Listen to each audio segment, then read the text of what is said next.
Good morning, everyone. Once again, I have come to your online classes.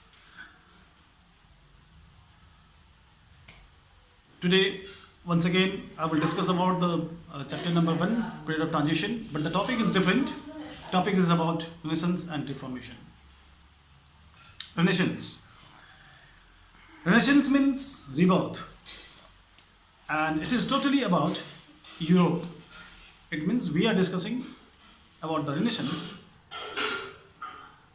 in concern with the European nations. It had started in between 14th to 17th century in Europe by giving different ideas and spirit of inquiry to the people for new scientific thoughts and their development. They also used different logics, ideological ways. Over that, they can start experimenting.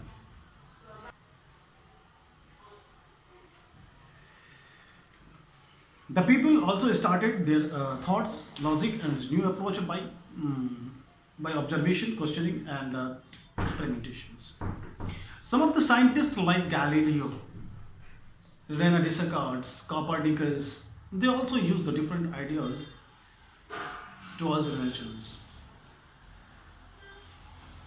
If I say, as an English Renaissance, some of the scholars, some of the learned like William Shakespeare, Milton, William Weird, William Linden, these were the scholars who also started scientific thoughts, new discoveries, new method of learning, where a society, where the people could logically understand and use it properly. Second one topic is Reformation. What is Reformation? Reformation is a restoration. What do you mean by restoration? It about the reform of the Roman Catholic Church, where the people should come over the superstitions. It means that they shouldn't have any superstitions regarding all things over the religious based, over the religious basis, over this caste basis, over their humanity basis. They should come forward. They should come under one roof where they can build up a strong humanity, strong coordination and cooperation to each other. Where this movement known as Reformation, and the credit goes to Martin Luther. This was bought by Martin Luther. This was the Renaissance and Reformation. Now, some of the voyages and the discoveries. What is the role of voyage and discoveries and their discoveries? The voyage and discoveries, they also took the initial role towards the Renaissance and Reformation. They traveled to different regions to the world. Apart from the world, they also started to discover the different trade routes, different nations, different civilizations. Over that, they could observe, experience the different type of people who are living all together, and what the inspiration and what the type of quality they can snatch from there. I mean, they wanted to just grasp it in their hand and use it in their entire nation, entire Europe.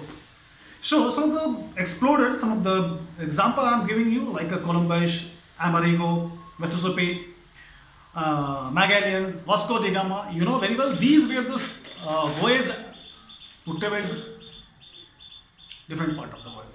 Now, the term comes about the industrial revolution, Audyogik Kranti. You know, it was started in England, and it was started due to pause. You know, it was started in England, and it was started due to the need of market, because of the raw materials were available, but to the raw materials to be produced, there was the need of factories. Over that, the demand of market was high, and the people were very crucial in that position to get the to get their demand, to just know about the requirements. So there were two systems of production, like a small scale production and large scale production. The small scale production means the people who will work over in a small society. Some of those 5 to 10 people will work all together over there. That they will use their hand to hand work to each other. But this factory level, but this large scale production here, it was the group of the people where the more than 100, 200, 500 people will work in a factory with the help of machines and produce large number of goods. So this transformation and agrarian rural society is to industrialized. Once industrialized, it is considered as industrial revolution, which we call in Hindi Audyogik Kranti. Now the question stands: why Britain known as the birthplace of industrial revolution? Just put your attention towards the deliverance of my word, which I tell you right now, because it has large deposits of iron ore and coal, and you know very well, iron ore and coal was the basic need to run a factory. The political societies also cooperated and encouraged the people toward the trade and commerce. And third one, it had very strong navy in that period of time to acquire the colony, where the colony would be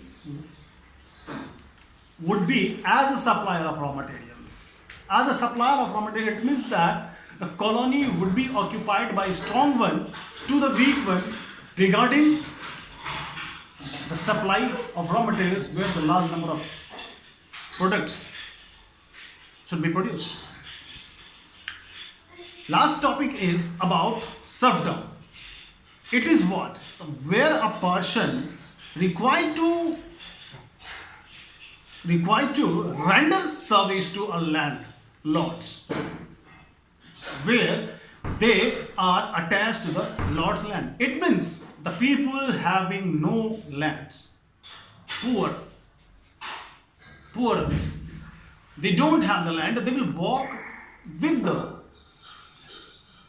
the help of landlords in their fields, in their sectors, and work for their betterment, where they can earn money and landlords also get benefit.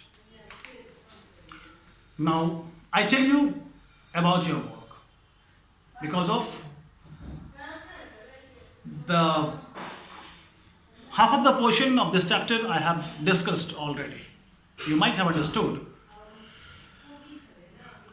Now I tell you about your work, what you will have to do. The you need to do. It means that first of all you will have to note it down about the necessity of Renaissance and Reformation in Europe. First, second one, what was the impact of both Renaissance and Reformation? Impact, you know very well, you know the meaning of impact. You would be able to write the answer of this. And third one question is, the Britain is birthplace of industrial revolution. Why?